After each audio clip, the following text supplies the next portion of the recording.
नमस्कार, मेरा नाम जागृति अवस्थी है। मैंने यूपीएससी सिविल सर्विसेज एग्ज़ामिनेशन में ऑल इंडिया रैंक 2 हासिल की है और आज इस मीडियम से मैं अपनी डिटेल्ड स्ट्रैटेजी एक एस्पिरेंट पॉइंट ऑफ व्यू से शेयर करना चाहती हूँ। तो स्टार्टिंग में मैं थोड़ा सा अपने बारे में बताऊँगी कि मैंने बीटेक किया है इलेक्ट्रिकल इंजीनियरिंग में Maulana Azad national institute of technology Bhopal से। 2017 में मैंने गेट का एग्ज़ाम दिया जो इंजीनियर्स के लिए होता है। उसमें मेरा ऑल इंडिया रैंक 51 था और उसके थ्रू मैंने BHEL भोपाल ज्वाइन किया एज एन इंजीनियर। मैंने वहाँ पर 2017 से जुलाई 2019 तक काम किया।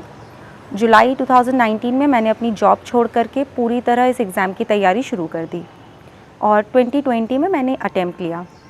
अटेम्प्ट्स की बात करते हैं तो ये मेरा दूसरा अटेम्प्ट था। पहला अटेम्प्ट जब मैं BHEL में जॉब करती थी मैंने तभी लिया था, जॉब के साथ जो थोड़ी बहुत मैं तैयारी कर पाई थी क्योंकि 8 to 5 6 डेज़ अ वीक मेरा शेड्यूल रहता था BHEL में, तो टाइम नहीं मिलता था। उस वजह से प्रिपरेशन जो भी जैसी भी थी पहला अटेम्प्ट दिया और मेरा प्रीलिम्स नहीं निकला। तो वो एक ट्रिगर फैक्टर बना कि मुझे इस एग्ज़ाम के लिए टाइम देना पड़ेगा, सिलेबस वास्ट है और इसीलिए मैंने फिर सोचा कि जॉब छोड़ दी जाए और प्रॉपर एक रूटीन के साथ तैयारी की जाए। मैं भोपाल मध्य प्रदेश की रहने वाली हूँ और ज़्यादातर मेरी जो प्रेपरेशन की भी ड्यूरेशन है वो यहीं बीती। तो आज के सेशन में मैं पहले तो बिगनिंग कैसे हो फॉर दोज एस्पिरेंट्स जो अभी शुरू ही कर रहे हैं और जो मैं स्ट्रैटेजी बताऊँगी हालांकि वो दूसरों के लिए भी काम आएगी यदि आपको थोड़ी डिफ़िकल्टी हो रही हो एग्ज़ाम में। तो स्टार्ट कैसे करें, मैं अपनी बात करूं तो मैंने जनवरी 2019 में जब जॉब में थी तब तक सारी इन्फॉर्मेशन जुटा ली एग्ज़ाम के बारे में कि क्या है, किस तरह से होता है, साइकिल कैसी है, और फिर पढ़ाई शुरू की। तो मैंने बेसिक बुक्स पढ़ी और करंट अफेयर्स के नाम पे सिर्फ द हिंदू और विजन का फाइनली जो कंपाइलेशन था मैंने बस उतना ही किया था। तो बेसिक्स जो मेरी तैयारी थी वो जनवरी 2019 से सेल्फ स्टडी से शुरू हो गई थी। यूट्यूब का भी मैं हेल्प ले लेती थी क्योंकि और कोई तो मेरा सपोर्ट उस समय था नहीं। आप अगर शुरू कर रहे हैं सबसे पहले एग्ज़ाम को समझिए, साइकिल देखिए एग्ज़ाम की क्या साइकिल है। 1 साल तक ये एग्ज़ाम चलता है, prelims, mains, interview. Prelims qualifying है, मेंस और इंटरव्यू के मार्क्स ऐड होते हैं। मेंस में एक ऑप्शनल सब्जेक्ट भी होता है और मैं जो स्ट्रैटेजी बताऊंगी मैं आपको GS 1 2 3 4 के हिसाब से डिवाइड करके ऐसे एथिक्स के हिसाब से ही मैं कवर करूंगी। I am from Delhi. I have graduated from Shri Ram College of Commerce in 2019 and I enrolled in the Dreams 400 scholarship of Lukman IAS in which I studied GS in 2019-2020 batch and I studied subjects, all the subjects, polity, economics, ethics, and the faculty here, Ansari sir and Lakshmikant sir and other teachers as well. They are all very good and they are very motivating as well as encouraging. So yes, it has been a very important part of my UPSC journey being associated with Lukman IAS, and rest is that thank you so much. I would thank Ansari sir for his constant guidance starting from the prelims phase till the interview phase, and that's it from my side. Thank you. जब आप start करें तो मैं एक आपको source बता सकती हूँ, Mrunal sir, MRUNAL, Mrunal sir का एक वीडियो लेक्चर है just about how to begin and what UPSC exam is. तो वो आपको ये एक्सप्लेन कर देंगे कितने पेपर्स हैं, कितने मार्क्स के हैं, कितने घंटों के होते हैं, कितने दिनों में होते हैं। उस तरह की फैक्चुअल इन्फॉर्मेशन आप यूट्यूब पर ही गूगल कर लीजिएगा, मृणाल सर UPSC इंट्रोडक्शन या ऐसा कुछ करके। अब वो कौन से प्लेटफॉर्म पे, यूट्यूब और अनअकैडमी, आई डोंट रिकॉल, मगर वो ईज़िली आपको अवेलेबल है, फ्री ऑफ कॉस्ट है। उसको देखकर पहले अपना एक ब्रॉड माइंडसेट तैयार करिए, समझिए कि एग्ज़ाम है क्या। उसके बाद में सिलेबस। अब सिलेबस तो उठा करके पढ़ना आसान है, ये नहीं समझ में आता उसका करें क्या। सिलेबस बहुत डिटेल्ड है, GS 1 2 3 4 के हिसाब से दिया हुआ है UPSC की वेबसाइट पर ही। उसको प्रिंट करके GS 1 एक पेज पे, GS 2 दूसरा, GS 3, GS 4 ऐसे 4 पेज में उसको प्रिंट कर लीजिए। मृणाल सर की जो साइट है mrunal.org, उसमें टॉपिक वाइज हर साल के मेंस के क्वेश्चंस हैं। तो और प्रीलिम्स के क्वेश्चन के लिए आप कोई भी कंपाइलेशन अवेलेबल जो मार्केट में है आप ले सकते हैं। मैंने अरिहंत की यूज़ की थी, हालांकि थोड़ा मुझे लगता है दूसरे भी हैं जो बेटर हैं शायद उससे, तो वो आप देख लीजिएगा कि कौन सा ज़्यादा इम्प्रूव्ड वर्जन है। प्रीलिम्स के लिए बोल रही हूँ, और मेंस के लिए मृणाल सर ने बहुत ही अच्छे से सेग्रीगेट कर रखा है ऑनलाइन, उसका प्रिंट ले लीजिए आप।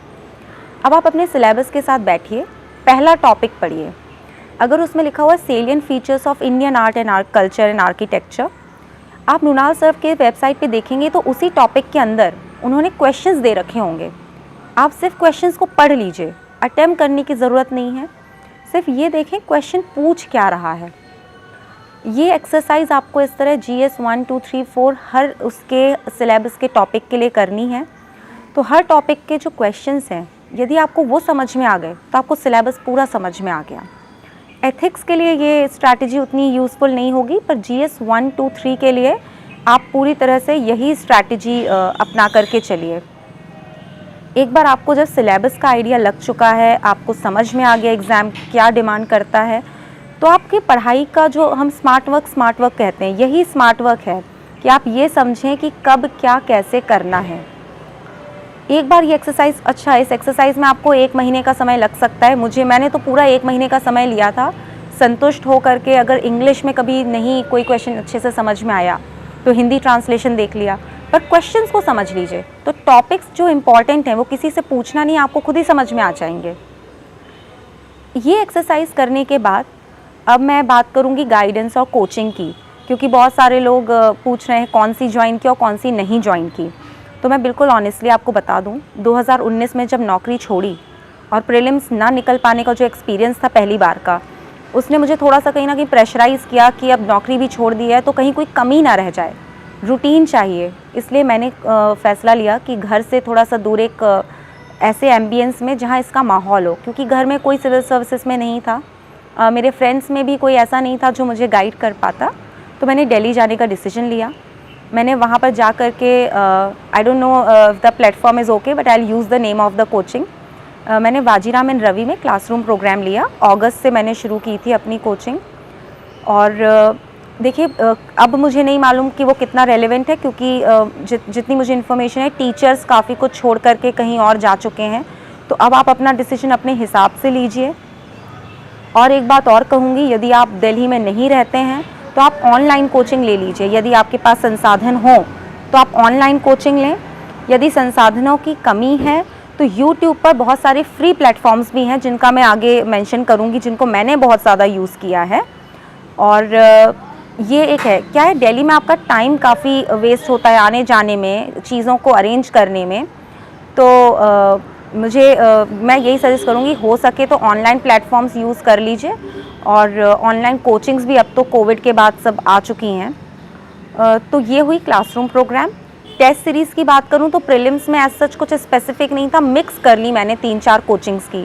विजन IAS की प्रीलिम्स, इनसाइट्स IAS और IAS बाबा, इनका बहुत अगर आप तीनों को मिला करके करेंगे तो काफ़ी एक आपको वैरायटी मिल जाएगी क्वेश्चंस में। तो आप इनको रेफ़र कर लीजिए और अवेलेबल हो जाती हैं। फ्रेंड्स के साथ शेयर भी कर सकते हैं कि कोई सी ले ले, कोई सी ले लो, मिक्स एंड मैच कर लीजिए। मैंने फुल लेंथ मॉक्स ही लगाए। स्टार्टिंग में मैं टॉपिक वाइज करती थी, मगर उसमें ये होता है कि आप क्योंकि अभी तुरंत पढ़ा और आपने तुरंत टॉपिक कर लिया, उसका कोई यूज़ नहीं है। और मैं प्रीलिम्स के पॉइंट ऑफ व्यू से जब प्रीलिम्स में डिस्कस करूँगी तब बताऊँगी कि पहले क्या करना है। तो कोचिंग के लिहाज से मैंने आपको ये 3 टेस्ट सीरीज़ बता दी हैं। मेंस के लिए मैंने 2 टेस्ट सीरीज़ ली थी। GS के लिए विजन IAS, और उनका 16 टेस्ट का एक पूरा पैकेज था। मैंने अक्टूबर में प्रीलिम्स के रिज़ल्ट के बाद ली थी ये टेस्ट सीरीज़, क्योंकि थोड़ा सा लग रहा था कि एक बार हो जाए फिर लेंगे। और उसके अलावा मैंने सोशियोलॉजी, मेरा ऑप्शनल सोशियोलॉजी था। सोशियोलॉजी की स्ट्रैटेजी में एक अलग वीडियो में बताऊंगी आपको। टेस्ट सीरीज़ की बात करें तो ट्रायम्फ IAS, विकास रंजन सर की जो टेस्ट सीरीज़ है, मैंने वो दी थी। इन दोनों टेस्ट सीरीज़ के अलावा मैंने मेंस में IAS बाबा की TLP सीरीज़ है, वो फ्री ऑफ कॉस्ट एक प्लेटफॉर्म है, उसका बहुत यूज़ किया था। ये 3 चीज़ें की। ऐसे के लिए मैंने कोई टेस्ट सीरीज़ नहीं ली, क्योंकि तब तक टाइम नहीं बचा था और मुझे ज़रूरत महसूस नहीं हुई। मैं अपनी ऐसे की स्ट्रैटेजी में उसे कवर करती हूँ। और बात करें कि अब जो इतना लग रहा है कि हर कोचिंग में नाम है, उसका रीज़न ये है कि इंटरव्यू स्टेज में जब मैं आई तो इंटरव्यूज़ के लिए क्या होता है कि अब यहाँ तक आगे कोई कमी ना रह जाए, तो मैंने बहुत सारे कोचिंग्स में एनरोल कर लिया मॉक इंटरव्यू प्रोग्राम्स के लिए, और मैंने दिए भी बहुत सारे, क्योंकि पहले जून में इंटरव्यू होना था मेरा, फिर वो सीधे सितंबर में शिफ्ट हो गया, तो टाइम लंबा था। तो मुझे लगा कि प्रैक्टिस बनी रहे, तो हर महीने में दो तीन ऐसे देते रहें। घर से देती थी, काफ़ी सारे ऑनलाइन ही दिए हैं। सिर्फ दिल्ली मैंने अप्रैल में फर्स्ट वीक में जाकर के ऑफलाइन दिया, और वहाँ KSG, राव और बाजीराव, ज़्यादातर ये प्लेटफॉर्म्स फ्री हैं इंटरव्यू स्टेज पे, तो आप इनका बिल्कुल भरपूर यूज़ करिए। और कोचिंग का बस यही है, तो अगर आप कहें कि लग करके, तो बाजीराव एंड रवि में classroom, vision IAS, Triumph IAS और इनमें टेस्ट सीरीज़ की पेड जो कोर्स है वो, और बाकी फ्री प्लेटफॉर्म्स में मेंशन करती रहूँगी। अब स्टार्ट करते हैं प्रिपरेशन की पूरी स्ट्रैटेजी। तो एक पहले मैं आपको बुक लिस्ट बता दूं, एक ब्रॉड सोर्स बता दूं। सबसे पहले करंट अफेयर्स। तो करंट अफेयर्स में कोई भी एक न्यूज़पेपर आप पकड़ लें, द हिंदू या इंडियन एक्सप्रेस, जो आपके टेस्ट को सूट करे। मैंने द हिंदू पढ़ा था और लगातार 2 साल में पढ़ती रही, 2019 से 2021 तक। एडिटोरियल्स कई बार समझ में नहीं आते हैं, बहुत अच्छा, और शुरुआत करेंगे तो ज़्यादा तकलीफ़ होगी आपको। तो मैंने ओनली IAS, एक प्लेटफॉर्म है यूट्यूब पर, वो free of cost editorial discussions करते हैं, बहुत ही क्वालिटेटिव डिस्कशन होता है, मुझे लगता है one of the best platforms है इस समय। तो आप उनको सुन लीजिए, वो बहुत अच्छे से आपको एडिटोरियल ल्यूसिडली, वो हिंदी इंग्लिश मिक्स करके एक लैंग्वेज यूज़ करते हैं, आप उन्हें सुनिए। धीरे धीरे जब आपकी समझ बढ़ जाएगी तो आपको प्लेटफॉर्म्स की ज़रूरत नहीं होगी, आप खुद से ही ये पढ़ने लग जाएंगे और समझने लग जाएंगे। अब करंट अफेयर्स में न्यूज़पेपर के अलावा मैंने नोट्स कभी नहीं बनाए करंट अफेयर्स के। उसका रीज़न ये था कि आप नोट्स बना तो लेंगे, लेकिन जब वो कंपाइल करना, उसको एडिट करना, क्योंकि हर रोज़ एक ही न्यूज़ कई बार एक्सटेंड होती है, अलग अलग चीज़ें आएंगी, कई बार आप 1 साल तक के नोट्स कंपाइल नहीं कर पाते, और मार्केट में बहुत अच्छी कंपाइलेशंस ऑलरेडी मौजूद होती हैं। न्यूज़पेपर डेली पढ़ने से क्या है, बैक ऑफ द माइंड में कुछ इनोवेटिव पॉइंट्स हमेशा तैयार रहेंगे आपके। और अगर नोट्स बनाने ही हैं तो आप बनाइए जो कुछ यूनिक एग्जाम्पल्स आते हैं। जैसे कि एक मैंने कहीं पढ़ा था कि साउथ इंडिया में, मुझे स्टेट नहीं याद आ रही है, कि कहीं पे कोई ऑटो ड्राइवर है जो फ्री सर्विसेज देता है ताकि गांव की बच्चियां पढ़ सकें। ऐसे एग्जाम्पल आपको एथिक्स में बहुत काम आते हैं। तो ऐसे एग्जाम्पल्स आप कहीं डायरी में या कहीं नोट करके रख लीजिए, टॉपिक वाइज की पॉवर्टी, एजुकेशन से रिलेटेड। बाकी नोट्स मत बनाएं, और बहुत, क्योंकि ये बर्डन आपके ऊपर पड़ेगा बाद में। ये हो गया न्यूज़पेपर रीडिंग। न्यूज़पेपर पढ़ने में आपको शुरुआत में 2 घंटे लग जाएंगे, मुझे भी लग जाते थे, धीरे धीरे वो कम होते होते 1.5 से 1 हो जाएगा। तो बुक सोर्सेस, करंट अफेयर्स में मैं सिविल्स डेली के बारे में बता रही थी, बहुत ही रिच क्वालिटी का कंटेंट आपको मिलता है। अच्छी बात यह है कि अगर आप ऐसे कोई भी टॉपिक है, सपोज इंडो अफगान, तो आप सर्च करिए India Afghan UPSC civils daily, उसमें आपको साल भर की जितनी न्यूज़ है वो एक के बाद एक इम्पॉर्टेंट न्यूज़ आपको मिल जाएगी। तो आप वहाँ से 1 साल का करंट अफेयर्स हर टॉपिक वाइज रिवाइज कर सकते हैं। आप सिविल्स डेली को ज़रूर एक्सप्लोर करेगा। मैंने मेंस में और मेंस के बाद फिर इंटरव्यू में उनके प्लेटफॉर्म को बहुत ज़्यादा यूज़ किया, और बहुत अच्छा मेरा एक्सपीरियंस रहा है उस प्लेटफॉर्म के साथ। उसके अलावा राज्यसभा टीवी के वीडियोस मैं नहीं देखती थी, मैं उसकी समरी पढ़ लेती थी। वो IAS बाबा पे समरी आती है, अच्छी क्वालिटी की होती है। बायजूस पे बहुत अच्छी क्वालिटी की समरी मिल जाती है, और फ्री ऑफ कॉस्ट आपको अवेलेबल होती है। टॉपिक वाइज मिल जाती है, कौन सा टॉपिक पढ़ना है आप देख लीजिए और उसमें से पढ़ लीजिए। ये हुई बात करंट अफेयर्स की, और इसके अलावा मैंने करंट अफेयर्स में कुछ दूसरा नहीं किया। अब बुक्स पे आ जाते हैं। हिस्ट्री के, अच्छा, बुक लिस्ट मेरी मेंस और प्रीलिम्स में ज़्यादा चेंज नहीं हुई, और आप भी यही करिए, एक सोर्स उठाइए, उसको थरली कंप्लीट कर लीजिए। हिस्ट्री से शुरू करेंगे। हिस्ट्री में एंशिएंट हिस्ट्री के लिए मैंने जहाँ कोचिंग की थी तो वहाँ के नोट्स, आर्ट एंड कल्चर के। फाइन आर्ट्स की एक किताब है 11वीं में NCERT की, उसमें लास्ट में 5 पेज की ग्लॉसरी दी हुई है, उसका हर टर्म पढ़ लीजिए। प्रीलिम्स में सीधे क्वेश्चन उठ करके आ जाता है कि इस शब्द का मतलब ही क्या है, तो आप उसको कंप्लीट कर लीजिए। और पूरी बुक में बॉक्स बने हुए हैं, बॉक्स इन द सेंस वो एक एक मॉन्यूमेंट जो ज़्यादा इंपॉर्टेंट है उसके बारे में इंफॉर्मेशन है। जैसे गोल गुम्बद, तो उसमें लिखा है कि बिगेस्ट डोम इन इंडिया। इस तरह के फैक्ट्स इंपॉर्टेंट होते हैं प्रीलिम्स में। जब आप प्रीवियस ईयर के जितने भी क्वेश्चंस देख लेंगे ना प्रीलिम्स के, तो आपको समझ में आ जाएगा कि हमें एग्जैक्टली इसमें से पढ़ना क्या है। तो हिस्ट्री के लिए ये आर्ट एंड कल्चर में फ़ाइन आर्ट्स की वो किताब, और मैंने जो नोट्स अपने वहाँ पे कंप्लीट किए थे वाजीराम की पढ़ाई से वो, और जो कमी रह गई थी वो मैंने नितिन सिंघानिया सर की एक बुक आती है आर्ट एंड कल्चर की, उससे मैंने कंप्लीट किया। एक्चुअली बुक नहीं पढ़ी थी, नितिन सिंघानिया सर के नोट्स आते हैं प्रिंटेड नहीं, हैंड रिटन नोट्स आपको मार्केट में इजीली मिल जाएंगे, वहाँ से आप ले लीजिए। तो जो कमी थी, जैसे कि मैंने सर्कस मैं दूसरी जगहों पे नहीं पढ़ पाई, तो मैंने सर्कस वहाँ से कर लिया। पेंटिंग्स उसमें बहुत अच्छा दिया है, तो सिर्फ पेंटिंग्स वाला पोर्शन कर लिया, वो मैंने हैंड रिटन नोट्स से किया है, बुक से नहीं किया था। ये आप स्ट्रैटेजी रखें आर्ट एंड कल्चर के लिए। उसके बाद मॉडर्न हिस्ट्री पे आ जाते हैं। मॉडर्न हिस्ट्री में स्पेक्ट्रम की एक किताब आती है राजीव अहीर सर की, उसका जो लेटेस्ट एडिशन है थोड़ा सा और एलैबोरेट है और वेल रिटन है, पूरा कर लीजिए उसको, तो बाय हार्ट करना है शायद उस किताब को, और आपको उसको 5 से 10 बार पढ़ना पड़ेगा, इतना तो उसको इम्बाइब करने में, क्योंकि पहली रीडिंग में आपको लगेगा कि कुछ एक आइडिया था कि ठीक है ये लीडर्स थे। उसके बाद फिर आपको जब सेकेंड रीडिंग आप करेंगे तो आपको ये आइडिया लगेगा कि इसमें क्या इम्पॉर्टेंट है, आप पेंसिल लेकर के फिर अंडरलाइन कर लीजिए। तीसरी रीडिंग में और क्या आप भूल रहे हैं उसको पेन से अंडरलाइन कर लीजिए।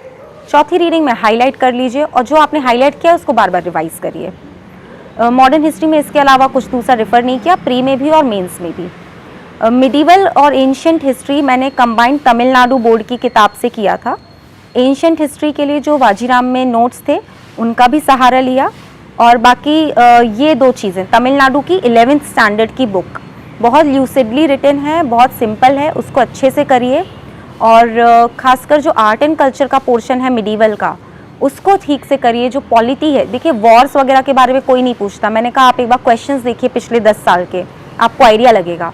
वॉर्स के बारे में नहीं है, राजाओं के नाम के बारे में नहीं है, ये सिस्टम के बारे में है कि उनके आइडियाज़ क्या थे, किस तरह की पॉलिटी इकोनॉमी उस समय चलती थी, उस हिसाब से आप पढ़िए। तो ये बुक लिस्ट हुई हिस्ट्री के लिए और आर्ट एंड कल्चर के लिए।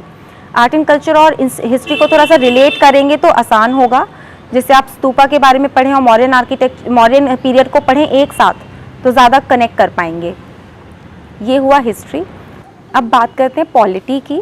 तो लक्ष्मीकांत का लेटेस्ट एडिशन आपको करना ही है, प्रीलिम्स के लिए इम्पॉर्टेंट है, मेंस में भी कुछ पॉइंट्स डायरेक्ट अगर क्वेश्चन है तो आपको लगेंगे उससे। उसके अलावा जहाँ मैंने कोचिंग की थी वहाँ पे अविनाश गौतम सर और रविंद्रन सर के जो नोट्स थे क्लासरूम के, उनको मैंने मेंस के लिए यूज़ किया, only for mains, for prelims only Laxmikanth. और इन सबको आपको सप्लीमेंट करना है PT 365 के साथ। मैंने पहले ही वो करंट अफेयर्स में कवर कर लिया कि आप PT 365 के साथ इन सबको प्रीलिम्स के लिए कॉम्प्लीमेंट करिए, और मेंस 365 के साथ कॉम्प्लीमेंट करिए मेंस के एग्ज़ाम के लिए। पॉलिटी में इतना ही किया था, और इन्हीं 2 सोर्सेज को मैंने बार बार यूज़ किया। लक्ष्मीकांत एक बार में अगर आप पहली बार पढ़ रहे हैं तो हो सकता है आपको ना समझ में आए, छोटे छोटे हिस्सों में बांट लीजिए, पूरा महीना भर लगा करके पढ़िए, समझ लीजिए। और पॉलिटी के बाद ज्योग्राफी केवल मैंने 4 NCERTs की थी 11th-12th में 2+2, और उन्हीं में से क्वेश्चंस आते हैं। रीडिंग बिटवीन द लाइंस होता है क्योंकि कंसेप्ट्स हैं काफ़ी सारे। मृणाल सर की YouTube प्लेटफॉर्म पे राज तनिल मैम का एक वीडियो लेक्चर पूरा सीरीज़ पड़ा हुआ है, उसके नोट्स नहीं बनाए, सिर्फ उसे समझने के लिए यूज़ किया कि कंसेप्ट्स मेरे क्लियर हो जाएं कि एग्जैक्टली है क्या ज्योग्राफी। तो आराम से उस सीरीज़ को आप देखिए और पढ़िए NCERT से, ताकि रिवीजन की तरह आप NCERT को पढ़ेंगे और बहुत अच्छी आपकी ग्रैस्प आएगी सब्जेक्ट पे। ज्योग्राफी में बात करें तो मैपिंग बहुत ज़रूरी हो जाती है। एटलस मैंने यूज़ किया, ऑक्सफर्ड का स्टूडेंट एटलस, और वो एक दिन का काम नहीं है, वो जब भी पढ़ें एटलस के साथ बैठ कर के पढ़ें। जो लोकेशन का नाम आए उसे तुरंत सर्च कर लीजिए, आपके दिमाग में बैठ जाएगा। जो देश दुनिया में न्यूज़ में हैं कंट्रीज़, उनको देख लीजिए। और राज तनिल मैम एक्चुअली मैपिंग बहुत कराती हैं उस वीडियो में, बीच बीच में उन सभी लोकेशंस को साथ साथ देखते जाइए। और UPSC के क्वेश्चंस भी देखिए प्रीवियस ईयर में कि मैपिंग में कैसे क्वेश्चंस आते हैं। कंसेप्चुअल रहता है ज्योग्राफी, समझ जाएंगे तो लंबे समय तक याद रहेगा। ज्योग्राफी के बाद एनवायरनमेंट पे आते हैं। NCERT में केमिस्ट्री 11th क्लास में एनवायरमेंटल केमिस्ट्री करके एक चैप्टर है, वो करिए। 12th NCERT बायोलॉजी में 4 चैप्टर्स हैं, उनको कर लीजिए।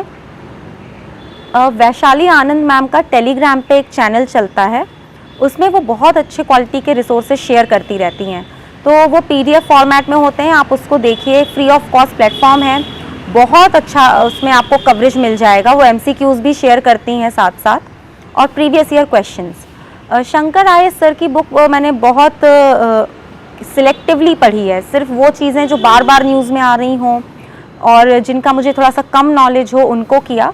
और एनवायरनमेंट के जो मेरे कोचिंग के नोट्स थे वो भी मैंने रेफ़र किए थे एक बेसिक बेस बनाने के लिए।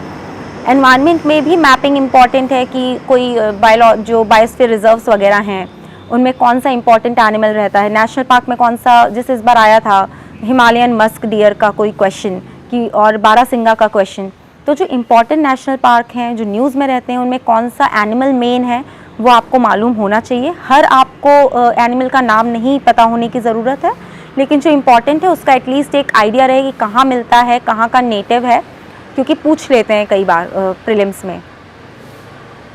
एनवायरनमेंट के बाद फिर हम आ जाते हैं सब्जेक्ट साइंस एंड टेक्नोलॉजी पर। बेसिक आता है, करंट अफेयर्स से हो जाता है, साइंस मॉनिटर RS TV पे आता है। यदि आप साइंस बैकग्राउंड से नहीं हैं तो यूट्यूब पर छोटे छोटे वीडियोस जो एनिमेटेड होते हैं एक्सप्लेनर्स टाइप के, उनको देख लीजिए। मैंने कोचिंग के नोट्स भी रेफ़र किए थे ताकि एक बैकग्राउंड, खासकर बायोटेक्नोलॉजी वगैरह से, मेरा क्योंकि मैथ्स बैकग्राउंड रहा तो समझ में नहीं आता था, तो वहाँ के नोट्स भी मैंने लिए। अगर आपके फ्रेंड्स हैं आप उनके साथ ये नोट्स शेयर कर लीजिए और हो जाता है। साइंस एंड टेक में करंट अफेयर्स बहुत इंपॉर्टेंट है, तो मैंने विजन IAS का PT कंपाइलेशन, मेंस कंपाइलेशन पूरा बाय हार्ट कर लिया था और कंसेप्ट्स को तो समझ लिया था। साइंस एंड टेक्नोलॉजी के बाद अब आएंगे हम इकोनॉमिक्स पर। इकोनॉमिक्स के लिए मृणाल सर का जो अनअकैडमी पे कोर्स है वो मैंने 2019 में जब मैं जॉब में थी तभी शुरू कर दिया था। तो ऑलमोस्ट 500 पेजेस का उनका मटेरियल रहता है। उसमें क्वेश्चंस हर टॉपिक वाइज ऑलरेडी सेग्रीगेटेड दिए हैं, बहुत ही होलिस्टिक कॉम्प्रिहेंसिव मटेरियल है, उसको रेफ़र किया। 11th क्लास की NCERT रेफ़र की थी, इंडियन इकोनॉमिक डेवलपमेंट, उसमें ऐसे और आंसर राइटिंग का बहुत मटेरियल है। तो ये दो मेरे इकोनॉमिक्स के लिए रहे। बाकी कोचिंग के नोट्स भी थे जो मैंने सिर्फ मेंस के लिए यूज़ किए थे। सब कुछ ऑनलाइन शिफ्ट हो गया है, कोचिंग्स भी ऑनलाइन हैं, प्लेटफॉर्म्स ऑनलाइन शिफ्ट हो गए। मैंने जो जिक्र किया जिन प्लेटफॉर्म्स का, आप उनको एक्सप्लोर कर लीजिए। और अनअकैडमी भी, जैसे मृणाल सर का इकोनॉमिक्स का मैंने कोर्स वहाँ से लिया था, तो ये सब चीज़ें ऑनलाइन अवेलेबल हैं, तो बिल्कुल भी बॉग डाउन मत होइए। इनफैक्ट घर के कंफर्ट से प्रिपेयर करने से अच्छा कुछ हो नहीं सकता। और मैंने अपनी कोचिंग का भी सब आपको बता दिया है कि कैसे आपको क्या डिसीजन लेना है, ये अब आपके ऊपर है। ना भी कोचिंग लें तो 100% डुएबल है, और मुझे लगता है आप और बेहतर भी कर सकते हैं, क्योंकि जब खुद में आदमी इंसान बिल्कुल डिपेंडेंट होता है ना, सेल्फ डिपेंडेंट, तो वो सेल्फ इम्प्रूवमेंट में लगा रहता है। खुद से कंपेयर करिए, आसपास मत कंपेयर करिए, लोग कैसे क्या कर रहे हैं उससे कोई मतलब नहीं है। अपने लिए स्टैंडर्ड्स बनाइए और आगे बढ़ते जाइए। कभी हौसला मत खोइए, याद रखिए कि आपने पहली बार शुरू क्यों किया था। मैं यही सोचती थी कि नौकरी क्यों छोड़ी थी। कभी कभी लगता था कि कहीं गलती तो नहीं कर दी, अरे, तो मैं सोची कि नहीं, पीछे नहीं देखना है, सवाल ही नहीं उठता। कमी क्या है उसको सुधारेंगे बस, और आगे बढ़ते जाएंगे। और जो मैंने कहा है, आई होप आपको ये हेल्प करेगा। थोड़ा सा कुछ वर्किंग एस्पिरेंट्स के लिए बोलूँगी, क्योंकि मेरा खुद का एक्सपीरियंस थोड़ा सा रहा है। पेशेंस रखिए। यदि आप नौकरी नहीं छोड़ सकते हैं, मैं समझती हूँ मिडिल क्लास फैमिली से आना, कई लोगों पे रिस्पॉन्सिबिलिटीज़ होती हैं। मैंने खुद ने 2 साल नौकरी मतलब 2 साल तक मैं नहीं छोड़ पाई। मुझे लगा कि नहीं, पहले कुछ सेविंग्स इकट्ठा हो जाए, एक फाइनेंशियल सिक्योरिटी मेंटली आ जाए।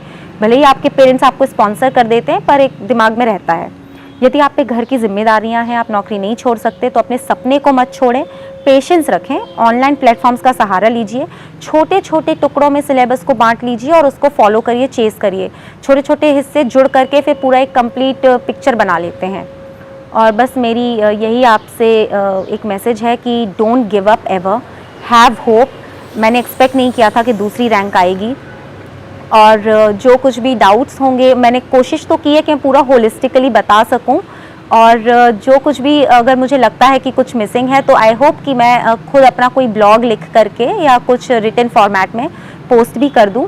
और अभी के लिए इतना ही। All the very best. I hope all your dreams come true. My best wishes are with everyone. Thank you.